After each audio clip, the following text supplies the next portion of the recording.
In today's video, I'm going to teach you how to build a prompts database in Notion. By the end, you'll have a clean, structured place to store and manage your prompts so you can find the right one quickly and keep everything consistent across your projects. Start by opening Notion and creating a new page. You can do this from the sidebar or the workspace home. Look for the option to create a new page. This gives us a blank canvas and keeps your prompts separate from other notes or projects, which makes them easier to maintain over time. Give your page a clear, memorable name. Something like prompts database works well because it instantly tells you and your teammates what lives here. Good naming now prevents confusion later when your workspace grows. Inside the new page, use Notion's / command to set up the structure. Type the / symbol, then type the word table. You'll see options appear. Choosing the table option is perfect for this use case because prompts benefit from columns like the text itself, context, or any metadata you want to track.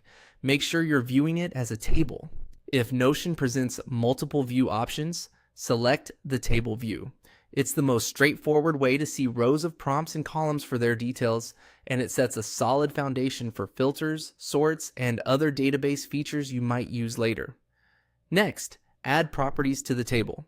Properties are your columns, and they define what type of information each column holds. Click. Add property to create your first one. For example, choose the email property type to see how typed fields work in Notion. Even if your prompts won't use email specifically, this demonstrates how Notion validates and formats data so you can choose the right types for your needs. Add another property by clicking the plus icon at the top of the table. This time, pick the phone property type. Again, we're using this to illustrate how different property types behave. When you build out your prompts database, you might swap these for text, multi-select, or date fields, depending on what you want to track. But the process to add them is exactly the same. That's the core setup.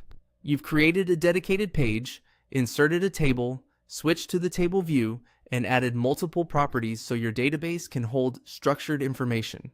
From here, you can rename your properties to match your workflow and then begin entering prompts knowing everything has a place. Save your page and you're ready to build on it whenever inspiration strikes.